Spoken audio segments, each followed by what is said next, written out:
Hello, everyone, and welcome to Season 3, Episode 4 of the Trinisphere.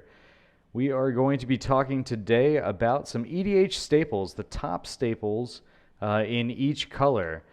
I am Adam, the Johnny, and I am joined by my co-hosts, Ryan. Spikerson. And Shannon. The Timmy. What's up, guys? All right, and so we are going to kick it off basically looking on the bi-color search for cards on EDHRec and using their stats, because they do a great job compiling that, to take a look at the top 3 cards and maybe throw in a few honorable mentions when we disagree with what the stats tell us. I mean, we can't disagree with the fact that they're out there in decks, but we can disagree with whether or not they should be out there in decks.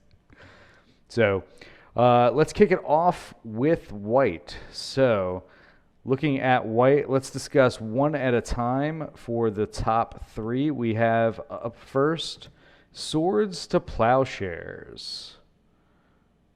So, gentlemen, what are your thoughts on Swords to Plowshares and its stapleness? That's not a word, but you know. I would probably agree it is the best white card in EDH and the best removal card in EDH. It's like the best white card pretty much ever printed.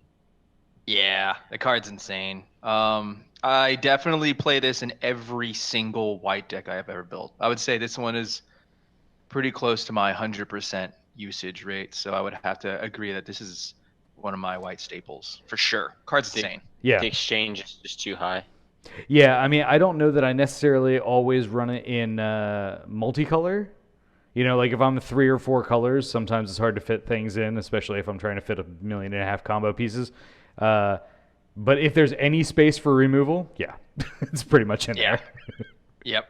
I think we actually. Sorry, I don't mean to like cut you off and move into number 2 so quickly, but I think there was actually an argument that we had like very early on in our recordings about the value between swords and path, which number 2 is path.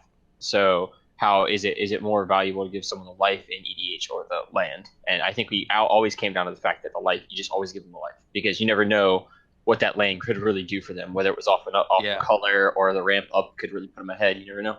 Yeah. The one thing I always hated was, and this is kind of why I don't run path at all anymore. I actually don't run path in any of my decks anymore, unless I'm like really heavy into white.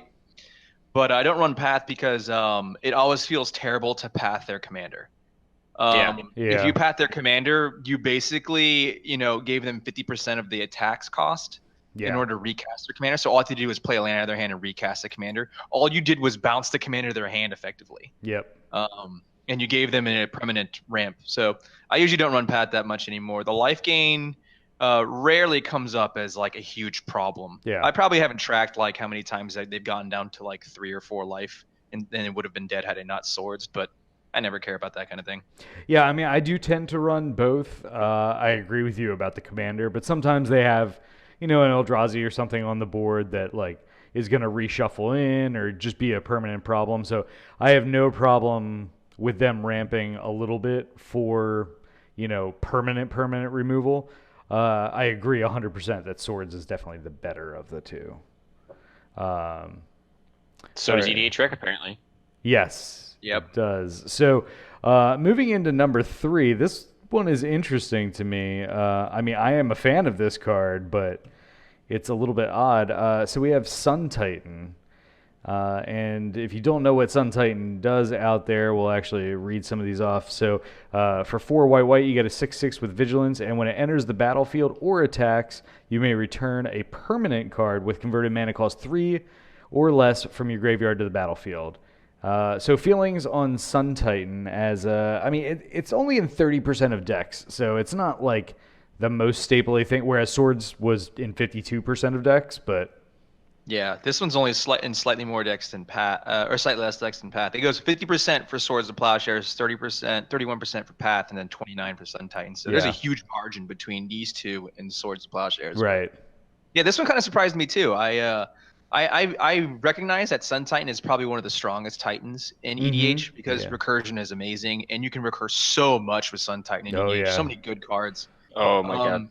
but it's not something that I actually like lean on very frequently at all. I mean, it's a 6-mana card, so Yeah. You're really committing to the reanimation thing when you're playing this guy in your deck. There's definitely decks that probably hum beautifully with Sun Titan, and I've seen it happen to him come down, sure. and then they equip Greaves and swing, and they've reanimated like 2 combo pieces, and you're like, shit. Yeah. But I don't actually run Sun Titan very frequently at all anymore, unless I'm running like a really weird white low to the ground deck. Yeah, I mean, I run it, but I run it basically just when I need it in there. When I see that my curve is at that place, I'm using a lot of creatures that have ETB abilities that are in, the 3 and 2 mana cost kind of thing. Or I'm sacrificing things that are in the 3 or 2 mana cost area.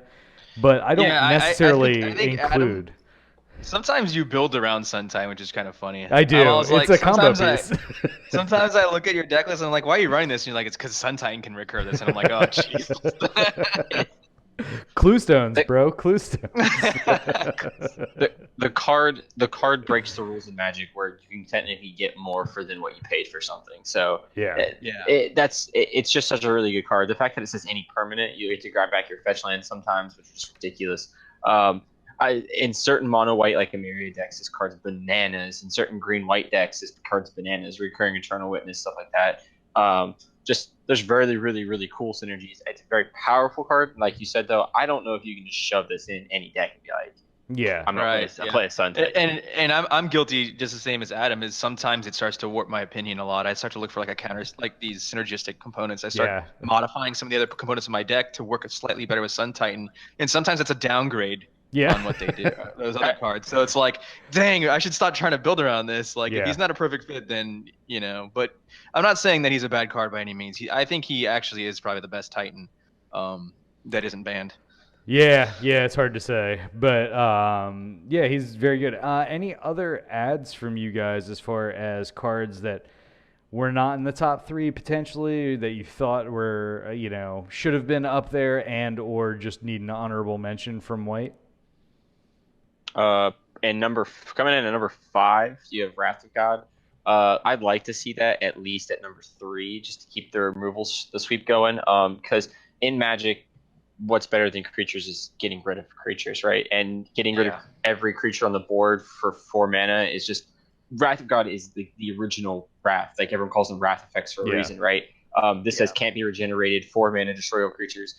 I'd like to see that number 2 personally, like in at least 33% of decks, because every deck has to deal with the other creatures. It's the base, you know what I'm saying? Like I think the only thing holding Wrath of God back is probably the diversity in, because you see like in the top 10 or 11, Austere Command is in there, and since there's so many different Wrath effects, I think that it kind of gets diluted. And maybe not everybody has a Wrath, but they put this other thing in that they have. So I think that's the only thing that's holding it back is just the diversity in board wipes that people have available. Plus, they're printing all these like mediocre ones in Standard that people just have, and they're like, why would I spend $10 on a 1 mana less card? Essentially, is what they're looking at. Right. Exactly. Right. I probably lean a little bit more on Austere Command than Wrath these days, though, because of the versatility and the ability to like kind of one-sided board wipe. But I agree, though, Wrath should be higher in this list, I think. Yeah, I would also agree. But I would call out Austere Command. I love that card. The amount of things that you can do with that when played correctly. Not saying that I necessarily do, but when played correctly, that card can just be an insane powerhouse. Okay, so moving on from that, next up we have blue.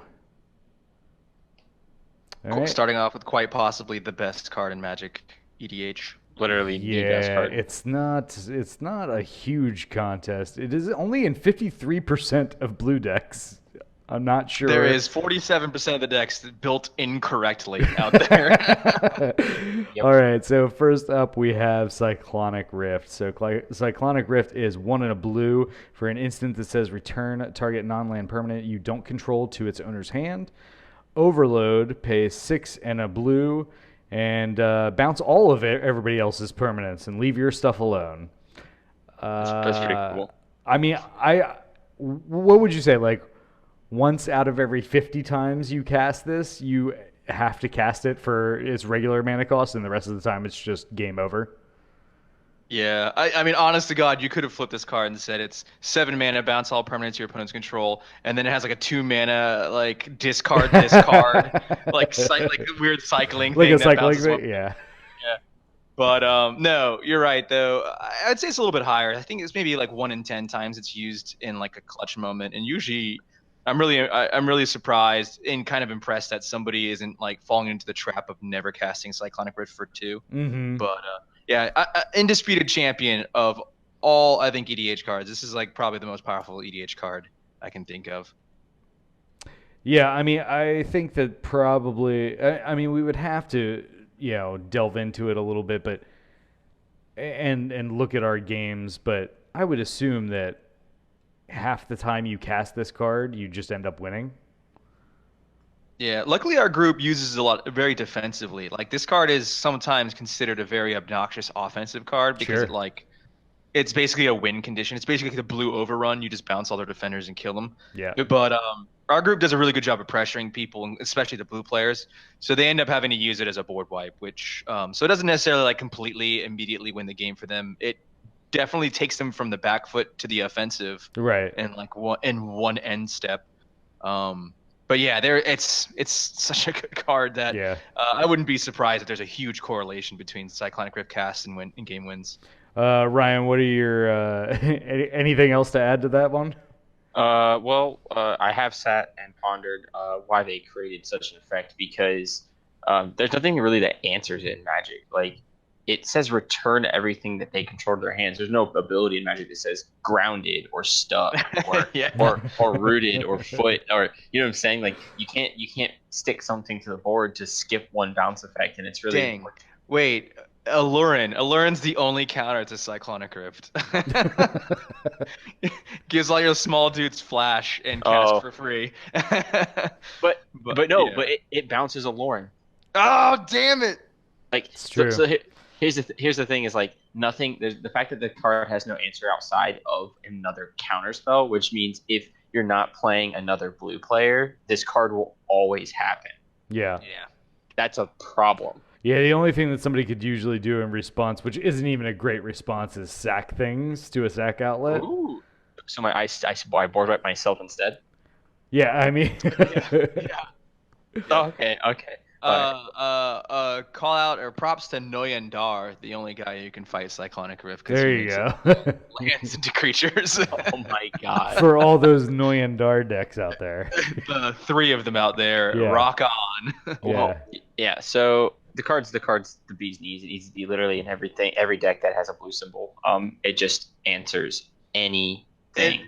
The crazy part is it's so splashable. That's what I was just about to say. It costs a single blue. It literally goes in anything. Like, if you have 2 blue cards in your deck, this should be one of them. Yep.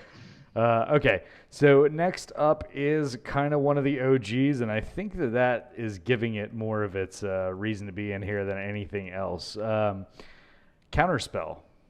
So if you don't know what Counterspell does, Counterspell is blue for an instant that says counter target spell. It is as basic as it gets. I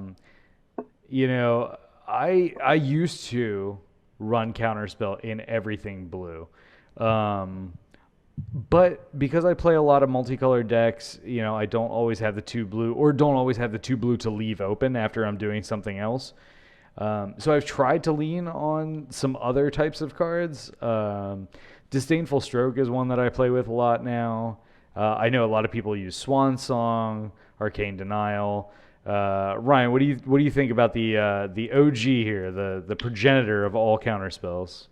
I think now there's an argument obviously to be made that this card is just a worse mana drain, but not everyone has $150.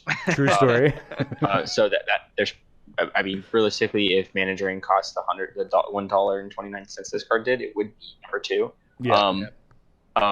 So it's 2 mana answer anything before it resolves. Yeah. That's just a huge, with no downside, no upside. This is the original. This is the card that created all of the other cards. Just like Wrath of God started Wrath effects, Counterspell started counterspells. So Then if someone says, "Hey, do you have a counterspell?" They're referring to this card. This is what started everything. So there's a reason this card is number 2. It's 2 mana to answer anything, and I really don't think you can beat that level of value. Yeah, I mean, I definitely used to play it in Standard. Whenever I go to cast something, I ask, do they have a power drain? A power? That's what you ask. That's what you ask. Wait, do you mean a power? You mean a power sink? Or power sink? Yeah, power sink. That's what I asked. Power sink? No. Syncopate? Oh God, no. God no. Yeah, this card. I don't run this one either anymore, mainly because of the. I think its cost is a little bit prohibitive. So I use a lot of other counter spells. When I do use counter spells, I use some that are a little easier to cast. It's not so obvious that you have it open. I use Arcane Denial a lot, which I think a lot of blue players would frown upon. Some of them frown upon Arcane Denial because it replaces the card that you counter. It gives your opponent 2 cards and you 1 after casting the spell. So it actually does. It's kind of strange in that it costs you a card and it gives you a card back, but it removes your opponent's card but gives them 2 back. So it's like card disadvantage, effectively, Arcane Denial. But I like that it's more splashable, and then I honestly am just cocky enough to believe that my 1 card will be better than their 2. So, and then there's a lot of other ones, like you said. Swan Song's really good. I like that one, especially if I'm not attacking with flyers or I'm not attacking. It's not my strategy to attack. Yeah. And I don't need to defend against a 2/2. I'll run Swan Song every single time. I do run Disdainful Stroke also. And then there's a couple other, and of course, like once you invested a shit ton of money into Magic, you have a Force of Will, Pact of Negation, and Mana Drain as like the premier counterspells that you run. So I don't run counterspell that much anymore. But yeah, I just don't like the double blue being obvious. All right, so next up, and the last of our top 3 for blue is the ubiquitous Brainstorm, showing up in a total of 29% of the decks. Brainstorm is 1 blue for an instant that says, draw 3 cards, then put 2 cards from your hand on top of your library in any order. Starting off with me, I do not run this that much. I run this in things that I need a whole bunch of cheap things, like Storm or something like that. Something where I have to manipulate the top of my deck, like a Melik deck or something like that. Or something that depends on, like a Nekasar, depends on the triggers from drawing cards. But other than that, I do not play this as much as I see other people. And that might be a mistake. I'm not really sure. Yeah, I don't run Brainstorm either anymore. And it surprises me that this beat out what I think is vastly superior as Ponder and Preordain. I think those cards are way better than Brainstorm due to the fact that they can, in a vacuum, fix your draws. Brainstorm, if you're digging for lands and you Brainstorm and you don't hit lands, well, get wrecked. You're going to have 3 awful turns now. Yeah, unless you've got a fetch sitting out, then yeah. Yeah, so the conditions where Brainstorm is superior to Ponder and Preordain is, like you said, when you're triggering draws, because this draws 3 cards and then puts 2 back. So it actually has 3 separate draw triggers for 1 mana, which is pretty insane. And then also if you have a lot of fetch lands in your deck, that way you can fix your draws. You can be like, oh shit, I got to put these bad cards away and then fetch them away. But those are lesser conditions. Yeah, Ponder and Preordain, those are my go-tos. I run them in every single blue deck. They're so freaking good. They're awesome in the early game. They're awesome in the late game, and they're such a low investment. So, it surprises me the Brainstorm is so high. Yeah, I think that's one of those things where the community is like, you always run Brainstorm. Yeah, what about Ponder and Preordain? Yeah, I agree with you. I mean, I think it's kind of up there with the discussions that you and I have had with like Lightning Bolt when we get to. I don't even know what the top 3 red ones are yet, but I mean, I think it's one of those, like, it has more clout behind it than it is actually useful. Yeah. Ryan, what do you think? I think you guys give the card a little too, or not enough credit personally. I will agree with pretty much everything that you said, though. I do think the card gets a little too much credit at number 3. A little high for me. You have to run a lot of fetch lands for it to be better than a Ponder. Like, you have to be able to get rid of that stack of 3 if need be. If not, like they said, you are just time walking yourself for 3 turns. Yeah. So now the card is extremely, extremely powerful. I don't want anyone out there to like take what I'm saying as not disputing that. No, tell him in the comments below. Ryan hates Brainstorm. Tell him why it's bad. It's one of the only. It's one of the only. It's one of only 2 cards in Magic that cost 1 blue mana and says draw 3 cards. I believe there might maybe 3 cards that say that, but yeah. It says draw 3, which triggering draw 3, like you said, Nekasar and other decks, it's a huge thing. For 1 mana, it's a huge thing. But it's 1 mana C3 cards. That's a huge gain in value in comparison to Magic. So with the information, and I think if built the decks correctly, if you touch 2 colors, you have enough fetch lands, you have evolving wilds, all that, plus 3 colors. Once you hit that point, you have all your Zendikar fetch lands and all your Khans fetch lands. I think there's enough to where this card actually is guaranteed in those decks. Like any Sultai deck, any Esper deck, it would probably play this card for sure. But Shannon already said that's the whole point, is those are the decks that use this, not every right deck. Exactly. All right, so any other call outs of any blue cards before we move on to our next color? Anything that you think deserve to be moved up some? We got to talk about number 4. Number 4 is, I would think, is probably actually should be number 2. And that is Rhystic Study. Rhystic Study is one of the more powerful draw spells in EDH, I think. I mean, it varies depending on how your group plays around it. Most people just completely ignore the card advantage it generates. It's so painful to watch a blue player just grin their fucking face off as they draw like 5 or 6 or 7 extra cards off of this. Especially if you're the person that can't deal with it. Yeah, you're like relying on the green or white player to destroy that thing, and they're like, nah, it's fine, you can draw the cards. And you're just like, well, this game is fucking over then, because that thing is gonna draw them every counter, and then they wonder why they how they drew every single counter spell in their deck. Right. And then even when you do play around this is a stacks card. It slows everyone down. Yep. When giving the blue player more time to naturally draw into cards and answers and stuff like that. It's such a good card. Even when you're playing around it correctly, it's painful. Yeah, it fits into almost every strategy. I mean, the one thing that it has against it is it's potentially a 3 mana do nothing, because there is no immediate effect when it hits the battlefield. But yeah, well, I mean, if you're discounting the fact that they are all having to pay 1 even if they have to blow it up. Yeah. Worst case scenario, you cast it and they have to use 4 mana on like a Croson Grip on it or something. Exactly. Like that. But that's the only potential downside to it. Otherwise, I mean, this is an optimal turn 2 or 3 play in a blue deck. Yeah. All right, so moving on to black. The first one is another one that kind of coined the phrase of a particular card. We have Demonic Tutor. Mm-hmm. So Demonic Tutor is 1 black and 1 colorless for a sorcery that says search your library for a card and put that card into your hand, then shuffle your library. I missed the part where it said that you had to like show them what kind of card it was, or like it limited it to something, or it cost a lot of mana, or like, I mean, Jesus, this card is should never have been 2 mana. No. I mean, you know what? Like, to me anyway, like having played Standard with this thing in it way back in the day, before they like started banning things and really even had what was Standard. To me, it wasn't that broken until certain combo decks started breaking out.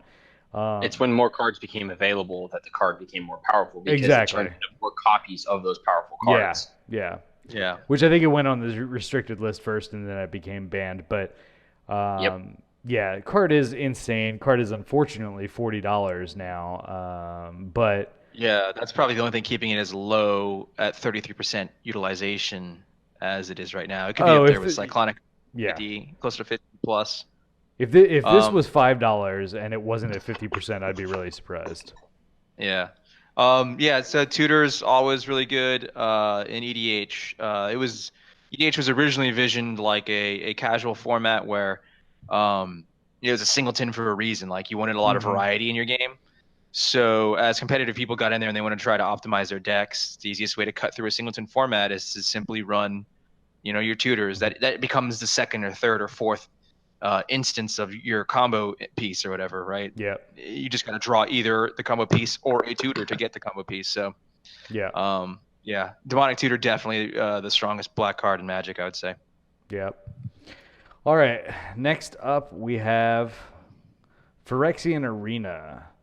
So Phyrexian Arena is a colorless and black for an enchantment that says at the beginning of your upkeep, you draw a card and lose a life. Ryan, take it away on this one.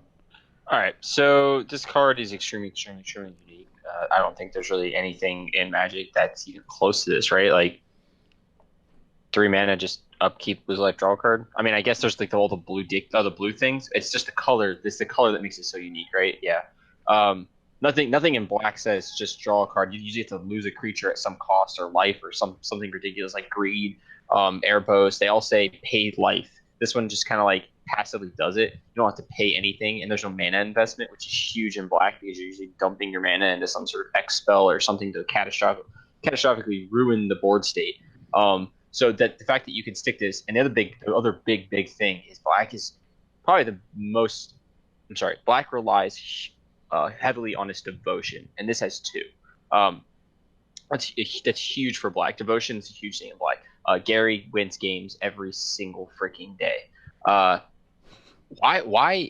it's a guaranteed in every black deck? Because I feel like if you're playing black blue, you probably have way more draw power. I don't know if it takes into account that kind of thing when it comes to these deck calculations, but I don't put this in every deck. I don't. I really don't. Yeah, I agree. I've stopped running Phyrexian Arena altogether, and I think Josh Lee Kwai came out and kind of talked about. I think it was game nights, maybe not Josh specifically, maybe it was Jimmy, but they had a discussion about this and how as Magic is getting more and more efficient, this card is falling further and further behind because its ROI is sometimes just not good enough in an explosive, quick-paced game. Like this compared to another 3 mana draw spell, one of my favorite in black, which is Read the Bones. Yep. That lets you look at effectively 4 cards and draw 2 of them.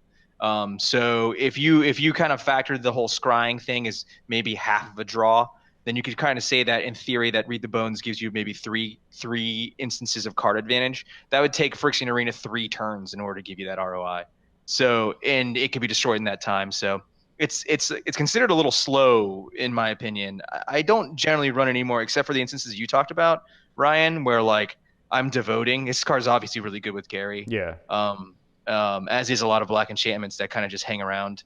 But I honestly look for, I usually categorize my draw power into passive and then burst, and I don't even know if I lean so heavily on Phyrexian Arena for passive draw anymore. It is definitely good, but it shocks me too that it's number 2 in EDH, and I think that's one of those things. People are just told you always run Phyrexian Arena in black, and I think you might be able to find more powerful options depending on the design of your deck.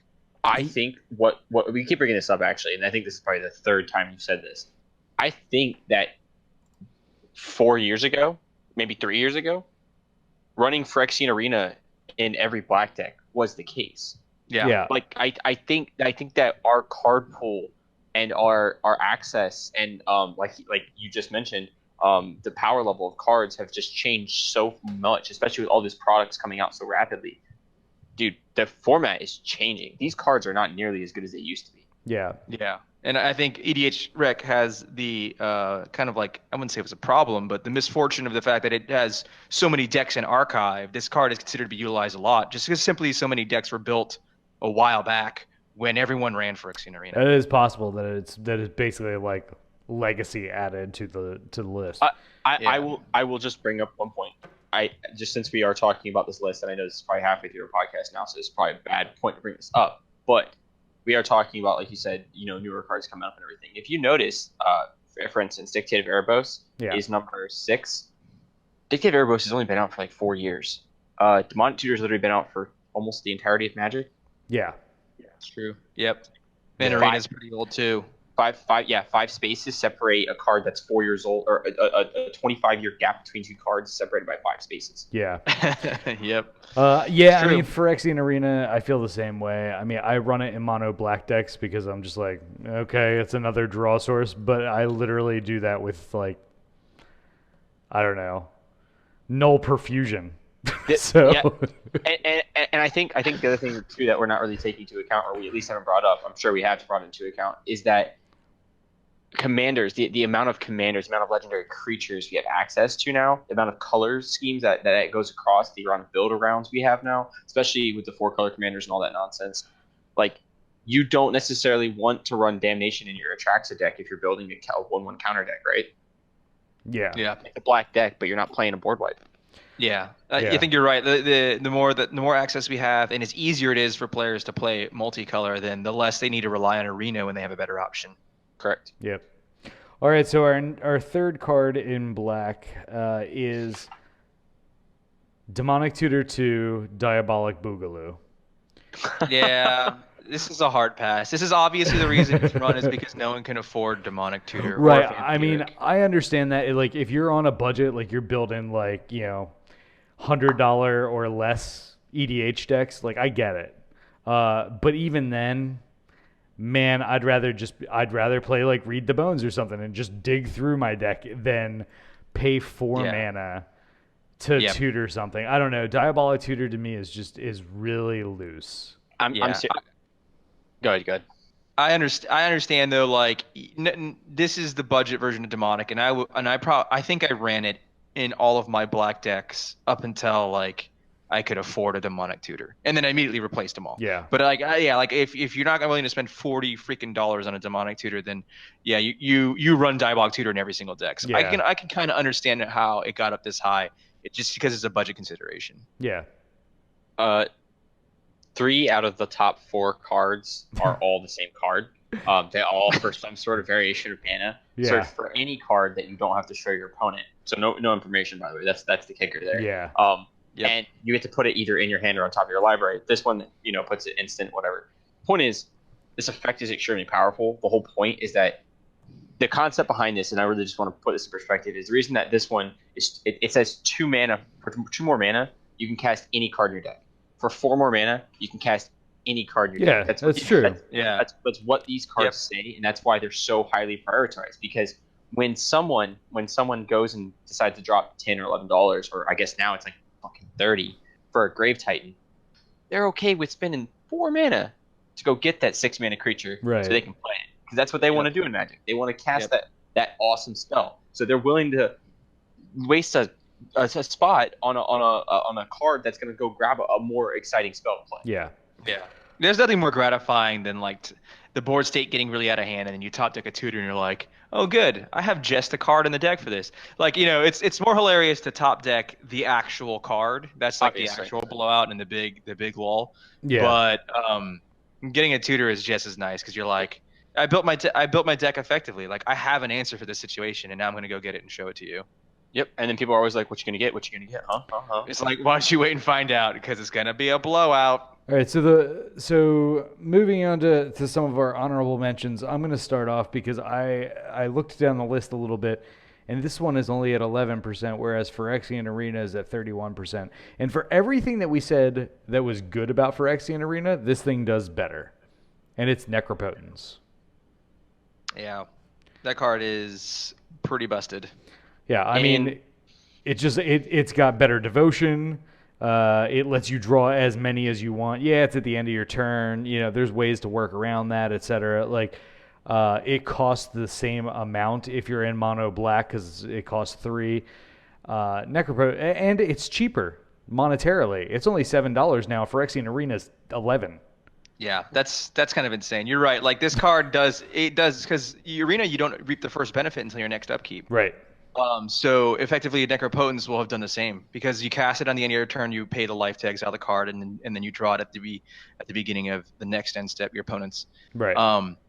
So you get the ROI at the same rate Phyrexian Arena is, but you also control the rate at which you get the cards. So it's better. I'll tell you right now. Yes, everything you're saying is correct, but people don't like that card. Yeah, it's such a powerful card. It is a lightning rod. It also doesn't do well with the graveyard synergistic decks, which a lot of black of them are. Exactly. So it's not it's a card that fits a very specific purpose, in my opinion. And I think it's way better than Phyrexian Arena. And if you're gonna play one, play that one. But the card, like, people don't like it, 1 because of lightning rod, and 2 because it does a lot for what it does. Like, you have to You have to always skip your draw step. If anything goes to your grave, it's exiled or something like that. Whenever you discard a card, exile it. Yeah. And you can't draw a card. I don't think you can draw cards at all, right? You skip your draw step. Yeah. Oh, okay. You don't get the passive one. You have to pay the life. You have to pay an extra life over Fractionary to get your original draw. So then if here's the other thing too is if you don't remember to specifically exile those cards at an end step or at the right time, you miss the whole process. Once you play it, and if you don't fully understand it, I think it can kind of like hinder your game. I mean, that's just me though. Yeah, I think the other big honorable mention for me is Toxic Deluge. I think that's the best board wipe in Magic. It's splashable. It's 2 and a black.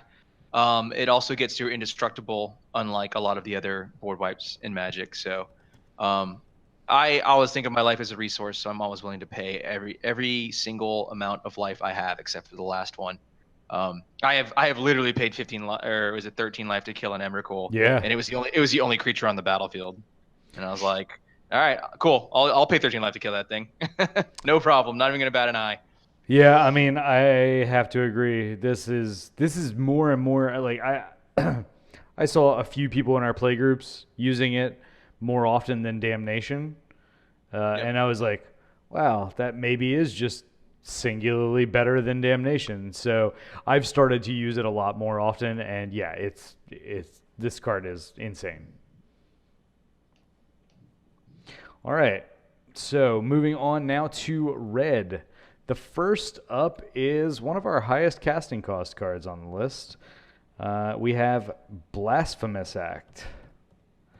So it's a good red card. I'm a little surprised again to see this high on the list, but I guess a lot of people are playing without the other board wipes. I don't run this one as much anymore, and I probably should. I think back and I'm like, this card almost always costs a single red. Yeah, it does. And so when it comes down to it, how often does damage versus destruction backfire? Very rarely. Only in the worst scenarios in which somebody has somehow cobbled together a 25-25, or they have some kind of damage trigger like Vigor. How often do you see Vigor? Yeah. Or something like that. So I honestly don't run this. I don't think I run this card enough, but I'm still surprised to see it at number 1. I mean, I do probably run this in every mono red deck. I certainly run this, and then I splash it in a decent amount too because it's super splashable. I mean, it's 8 and 1 red for a sorcery that says this spell costs 1 less for each creature on the battlefield, and then it deals 13 damage to each creature. So effectively a board wipe, and like you said, usually costs 1 because we're in EDH. When do you not have 8 creatures on the battlefield? Right. Turn 1. That's about it. Yeah, you probably don't need a board weapon turn 1, or things are going really wrong. Yeah, you've already lost if that's the case. Yeah, I'm trying to think of all the cases where this is bad. How many times have you seen a creature with toughness 14 or greater, or how many times have you needed to cast a spell but there was only like 1 creature on the battlefield? Like, when did I have to cast this spell? Yeah. There was only 1 creature in the battle. I guess it kills an Emrakul too. But then it costs 8 mana instead of the Toxic Deluge's 3. Yeah. I don't know. What do you think, Ryan? I think this card is I don't know what they were thinking when they made the card. Personally, it came out in Innistrad, so I don't know if Commander was a huge focus, and that's what they were thinking about specifically when they made this. Like, if that was a focus during that card or that time. But that's what it screams. It literally just says, since there's 4 opponents, there's always going to be more creatures. So, yep. And Red already has a problem dealing with a lot of creatures. They have the X spells like Earthquake and Stagger Shock and After. Whatever, there's a bunch of them. Yeah, they're all so mana intensive. Exactly, and this is something that gets cheaper as the game progresses, which it naturally does already. So a spell that has a discount usually gets played. So you're talking about a 13 Emrakul that has an ability to discount itself. The spell discounts itself. Same concept. We play discounted spells. That I think the fact that it can be a 1 mana Wrath is the reason that it's sitting very, very pretty at number 1. Yeah, I remember before this card came out, everyone was using Chain Reaction. Yeah. Which was like, and that card was loose. Yep. Yeah, I mean, I used to run it. It dealt with a lot of the same situations. There's a lot of creatures in the battlefield, so I went Wrath now. But the Blasphemous Act obviously has so much more upside. If there's 2 or 3 problematic creatures, this card still does a trick, whereas Chain Reaction sometimes didn't. Yeah. The other argument, though, is if you're playing red, why are you dealing 13 damage to all your small creatures that you're most likely playing since you're playing red? Yeah. Yeah. So, this card usually only shows up in kind of like a control deck that has red in it. Which you probably are splashing a color. Yep. Which probably might have access to a better Wrath. That is true. All right, so next up, number 2 in 23% of decks is Chaos Warp. That's the real number 1. So, yep. 2 in a red for an instant that says its owner, or the owner of target permanent shuffles it into their library, then reveals the top card of their library. If it's a permanent card, put it onto the battlefield. So you guys seem to feel pretty strongly about this. Only 23% of the decks that could play it, and it's only a $2 card, which is really odd. Yeah, I think they're all worried about those edge cases where like they somehow flip a better card, right? Like they Chaos Warp like, a problematic Inferno Titan, and then the person like flips like Magmatic whatever. Yeah, I don't know. It sounds to me the people that are playing this card are playing it incorrectly. Yes. Yeah. That's what I was leading into. Yeah. I was like, if the situation in which you Chaos Warp something and it results in a worse situation, it probably wasn't worth Chaos Warping, or you're very, very unlucky. I have always been happy with Chaos Warp. It deals with anything. This is probably my favorite spot removal card in all of Commander. This and like Beast Within are both like incredible cards. Due to the fact that they can disrupt combo players or deal with planeswalkers, etc. So I would say this is a solid number 1 over Blasphemous Act. Yeah, I slotted in I think every single red deck for sure. Yeah, I mean I think that being afraid of that. Yeah, I mean I think you're definitely playing it wrong if you're afraid of something bigger and badder. I mean, you wait for something that is literally immediately going to kill you. Hey, you're swinging at me with a 20/20. I have 19 life. It doesn't matter what you flip into. Like, unless you flip into a Gary, maybe I die there. But, 90% of the time, I've just survived combat. You're getting ready to combo off. I'm going to get rid of one of your combo pieces. Exactly. I mean, like... You're not using like Chaos Warp on, like, Oracle of Moldiah. You're not using Chaos Warp on like Staff of Nin and stuff like that. Those are like the bad instances of Chaos Warp. I wouldn't even use Chaos Warp probably on Rhystic Study unless my pawn was really, really dumb and they were just feeding the guy cards. But I think people started to lose interest in this card because they were using it and accidentally upgrading their opponents because they were using it too early in the game. Well, I think it also lost favor because of the change to the tuck rule. Oh, yes. This card was insane when you could tuck commanders. Insane. Yeah. It was the best removal spell in Magic when you could tuck commanders into decks. Yeah.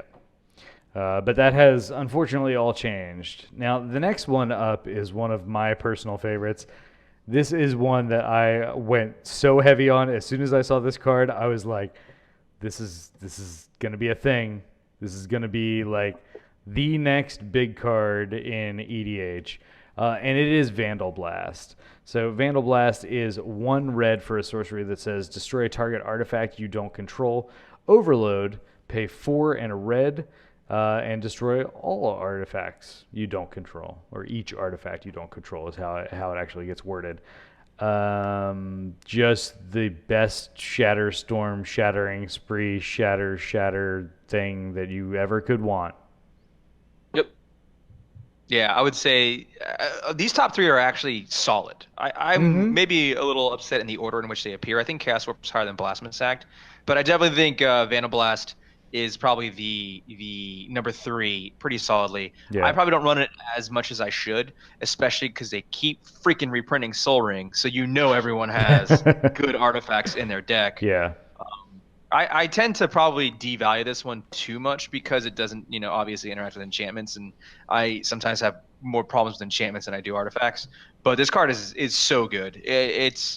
It pales in comparison to Cyclonic Rift, but it is probably the number 2. It's definitely the number 2 Overload card, and it's so strong, blowing up everyone else's artifacts other than your own. Yep. Any honorable mentions from anybody before we leave red? I would like to talk about the actual number one in red, and this would actually get played in every single red deck. I'm pretty sure I already have it queued up. Hold on. I'm gonna hit it. I'm gonna hit enter so that it refreshes. All right, go ahead and say it. Wheel of Fortune. I nailed it. All right, so like this card. When you go ahead and win the lotto and you got that Mega Millions pocket, like, yeah, okay, you can put this in every deck you have. Last year, this card was $40. Yes, that's a steep price to pay. Demonic Tutor was number one, or is number one in black, and it's $40. It's $105 now. That's a lot of money. I'm not spending that much money on a Wheel of Fortune. But if every red deck had access to this, this would be the number one card in every single red deck, guaranteed, just because of its effect. Wheel, like we were talking about with Staples, like in general, wheel effects, Wheel of Fortune, this is where it came from. Being able to make everyone ditch their hands and draw 7 cards in red, specifically, a color that is notorious for dumping its hand quickly, this is what you want to do. You dump your hand, you make everyone wheel their hands they thought they were sculpting, you get a fresh 7, they get a fresh 7, but you already have so much invested in your hand, it doesn't matter. Yeah, I can't say that I put it in every red deck, but it does go in more and more. It would go in every red deck. I definitely run this one number 2 behind Chaos Warp. It's insane, especially in decks that don't have draw power. Who cares if they get a fresh 7 as well? You probably need it more than they do. And like you said, it's sometimes hilarious to disrupt their hand. They're like, oh, my hand's so good, and you're like, wheel, is it good now? They're like, no, I got a bunch of lands. The only reason that this card is ever bad is if you're already much further ahead. Yeah, then you don't have to cast it. Exactly my point. If you're other honorable mention, Faithless Looting. I play that one a lot in red. People don't like it because it doesn't generate true card advantage, but having flashback is like having half of a brand new card for free. And then I'd also like to mention Lightning Bolt's number 19. Just saying. That's a lot of things in front of it. But it's number 19. It's still number 19. Most played. I don't want to mention what 18 and 20 are. Let's just move on to the next list. All right. So I feel like I have to cheat with the next list a little bit because number 1 and number 3 are almost the same play percentage, and they're literally the same damn card. Yeah, except one's $2 more than the other. So I'm just gonna put the first one up there as Cultivate, and then we'll take into consideration the number 4. So Cultivate and Kadama's Reach are the number 1 and number 3 spots at 43% and 39% respectively, which is really high from what we've seen on these lists so far. So people are pretty secure with using Cultivate and Kadama's Reach, which I agree with. Very, very good. Both of which are 2 mana or 2 colorless and a green. Search your library for up to 2 basic land cards. Reveal those cards. Put 1 in your hand and 1 onto the battlefield. Tap. Shuffle your library. Go ahead, Chan.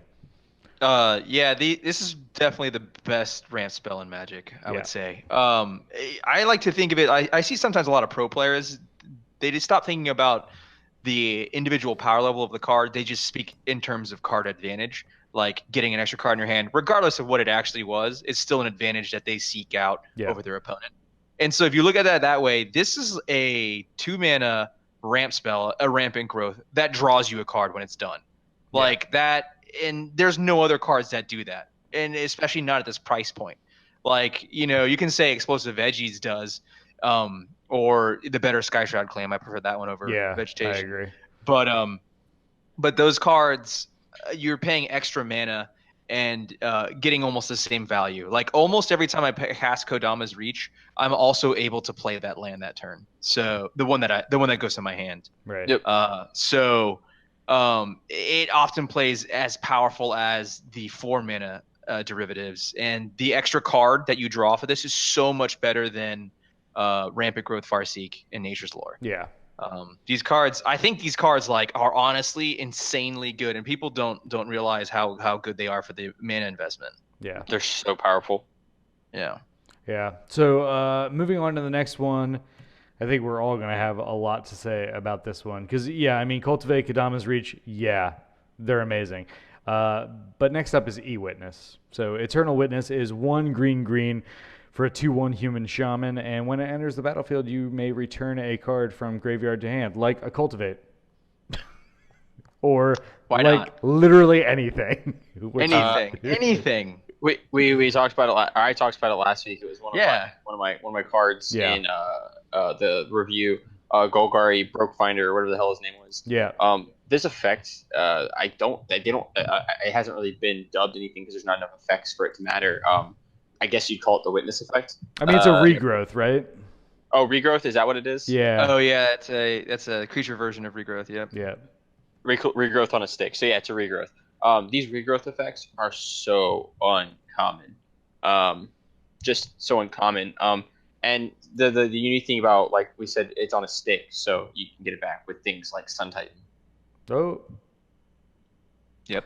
I mean, a little bit prohibitive casting cost, but I mean, you're in green. You should be able to fix your mana. So. Yeah. Yep. There's no other card like Eternal Witness, man. It gets any card back from your graveyard. Can't stress that enough. It gets back spells. It gets back, it's obnoxious when your opponent plays it because whatever you thought you dealt with is coming back again. Yeah. That's such a bad beat, G-Man. And if there's one card that I've seen recurred potentially more than Ewit, because it's one of those things that, like, when somebody plays an Ewit, you're like, I might see this 5 times this game from the same person. If there's anything similar to that, it's going to be the number 4 card that we're just going to call our number 3, Sakura Tribe Elder, which is Steven. Yes, which is a 1/1 Snake Shaman for 1 and a green. Sack Sakura Tribe Elder, search your library for a basic land card and put it onto the battlefield tapped, then shuffle your library. I wonder what green does. Card's bananas. It's real estate, bro. Green's all about that real estate. Some investments going on here. Yeah. That card's awesome. It's the 4th of the premier 2-mana ramp spells. The others being Rampant, Farseek, and Nature's Lore. Yep. But this one is a body, and that's such a big advantage in a lot of decks, having it in creature form on a stick, effectively. Yep. It also sacks itself, which is another advantage that certain decks look for. Creatures, sack-centric decks. So this guy is a rampant growth that provides a lot of other upsides. Yeah, I mean, that's it. Like, it's just probably the best rampant growth that ever did grow. Yep. Any green standouts that we want to discuss while we are here? I'm just gonna go ahead and bring it up. Sylvan Library, cards bananas. Yeah. In that color, specifically in green, being able to see 3x, it basically brainstorms for you. Yes, It costs 4 life in EDH. You don't really care that much, but it lets you put them back in any. Yeah, it lets you put them back. Yeah. Mm-hmm. So it puts more cards in your hand, and I know there's a lot of really, really janky interactions specifically. That's what I was going to say, is like, I love this card because of its power level, but at the same time, oh my god, it's one of those, like, everybody who plays it has to ask a million questions about how it works. Well, you see here, what I'm going to do specifically with this trigger is I'm going to stack it in such a way to where I see 17 cards. Sir, did you just put those cards in your hand? You can't do that. You have to keep them separate from your hand. They're damn it. 2 separate piles, sir. God damn it. I don't care how many you drew. Yeah, Sylvan Library is super powerful for 2 mana. It's one of the best draw engines in EDH, without a doubt. Another one I'd like to mention is Oracle of Moldiah, which I think deserves so good to be in the top, at least top 5. I would say number 1 would be E-Witness, and then number 2 is somewhere between Cultivate and Kodama's, and number 3 is a battle between it should be a battle between Sylvan Library and Oracle of Moldiah, because Oracle of Moldiah, if they don't kill it immediately, usually ends up horribly advantageous. Yeah, it is really insane. I mean, like, in my heart of hearts, I want it to be Sylvan Library, but man, Oracle can just. I mean, it could blow through the top of your deck sometimes. Yeah, the only thing keeping that back there is $40. It's a combination of 2 powerful cards that you probably can find them on here. It's a combination of exploration. It's a combination of all of the many versions of cards that allow you to play an extra land per turn, and then also it's one of the very few that allow you to play off the top of your deck. I literally had no idea that Oracle went up to $40. Yeah, it's gotten obnoxiously expensive for those new EDH players, and it needs a reprint pretty badly. Well, pick up your Azuzas while they're cheap, and maybe hold off on a reprint of Oracle. All right, so next up we have our colorless ones, and I mean these are the like most anticlimactic thing. Hey, what do you think the number one colorless card is? Mana Crypt. Soaring. EDH? Soaring. Hey, plebs. you win. Plebs, that costs 1. Winner, chicken dinner, soul ray. Well, I mean, I think there is a problem with Mana Crypt and costing a little bit more than 1. I believe it's 149 or so more than 1. Oh. In the monies. The monies? Yeah. Damn, Soul Ring is still $3.50 despite being reprinted. I know. I love it really is amazing that you can like still sell these for like $1. Yeah. So anyway, if you don't know what Soul Ring does, it taps to add 2 colorless to your mana pool. It's an artifact, and it costs 1 mana. It is probably one of the best ramp spells ever printed. It is ubiquitous in EDH. It is literally on EDHRec in 79% of the decks. Yeah, I think it's the number one. It has to be the number one card played in EDH. Yeah, and which is kind of funny. What are those like 21% of the decks doing? I know. Avoiding playing it on purpose. Yeah, they're like, I'm not playing that card out of spite. Oh yeah. Yep. There's a couple edge cases where I like consider cutting Soul Ring for something else. Usually, like I'm playing a commander that is extremely color intensive and early on in the game. Like Lazav the new Lazav that just costs Dimir. May not run Soul Ring particularly.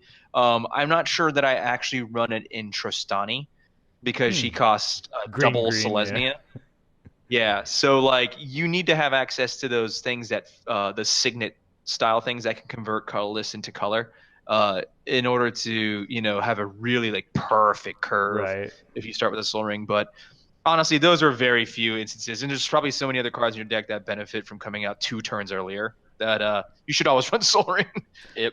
Yeah, I mean, I don't put it in every single deck because sometimes I'm like, I'm pretty happy with my ramp package and I'm fairly color intensive.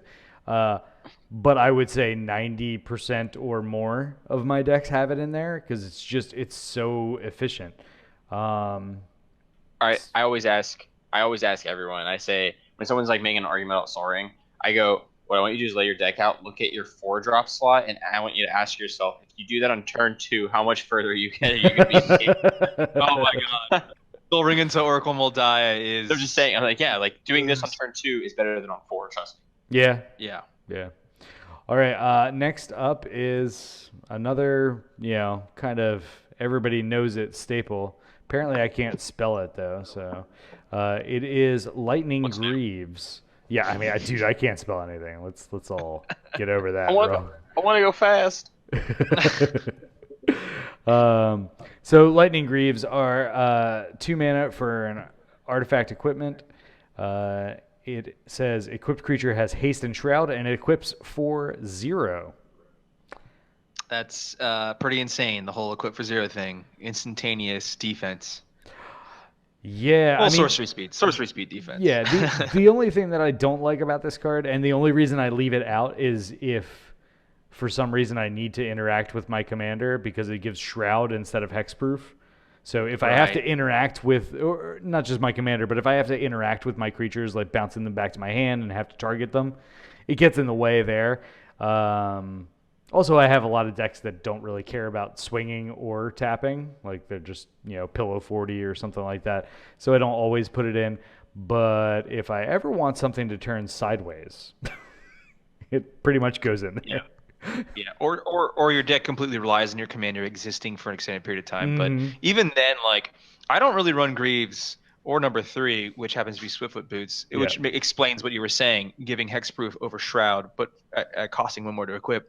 I don't really run either of these anymore because I tried to not build decks that are completely require the commander to be on the battlefield in order to function. Like I try to lean a little bit further away from that nowadays because of how those decks can simply fall apart due to one like Song of the Dryads. You're just like, oh, my deck doesn't do anything anymore.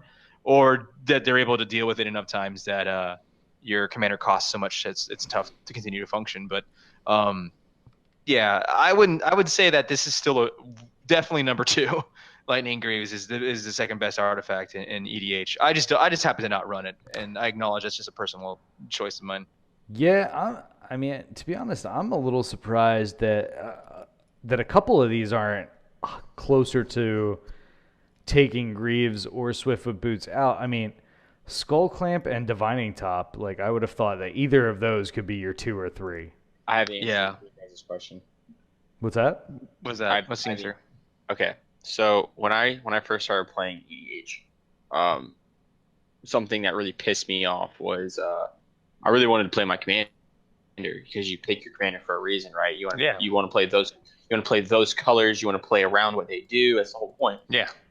And people who play the game know that's what you're trying to do, right? Because you keep casting him every turn, even though they keep killing him. Yeah. And you sit there and you're like, then one day you're like, dude, I'm sick and tired of my commander getting blown up. Can you help me out? Yeah, just stop playing it. No. And then they're literally like, well, I mean, they're like, stop playing it. Yeah, that's the most obvious answer. Or they say, well, protect it. And you say, how do you do that? Lightning Greaves is the number one thing anyone will say. Sure. Put Greaves in your deck. Put Greaves in your deck. Put Greaves, Boots.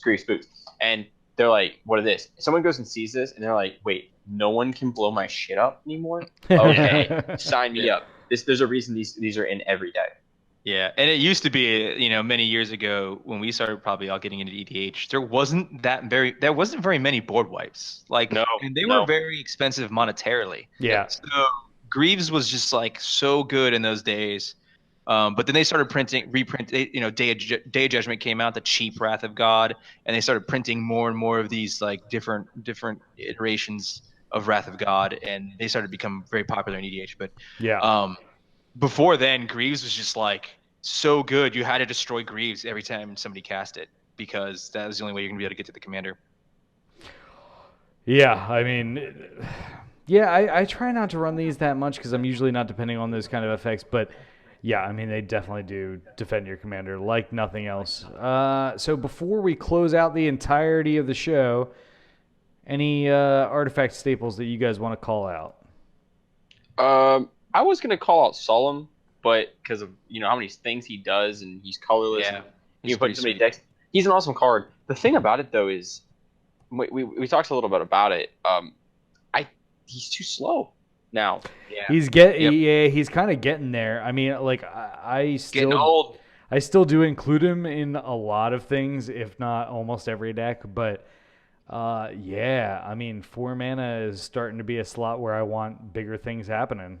The sad robot's getting sadder. Oh. Yeah, if you're in green, this guy is the worst of your possible ramp packages. But if you're not in green, I used to slot this guy in every single EDH deck that wasn't green. Right. But nowadays, he's for a more slower casual format. If everyone's hitting like their soul rings and their big ramp spells early on, Solemn is a terrible turn 4 play. He's just too slow. 100%. Yeah.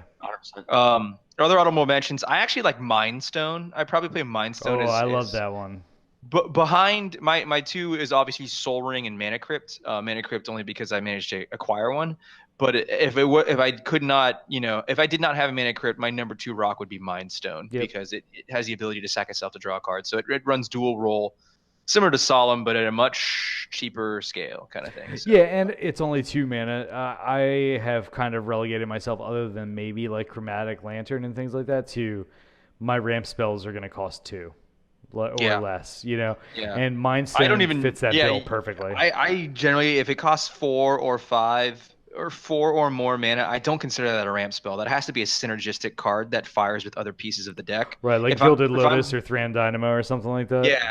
I don't run those cards anymore unless like I specifically am using that like Gilded Lotus in a land destruction deck so that it sticks around, or maybe an untap engine style deck.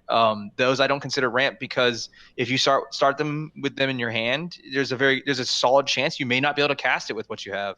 You may get mana screwed, and I need my ramp to consistently get me ahead early game. So I don't count on those anymore.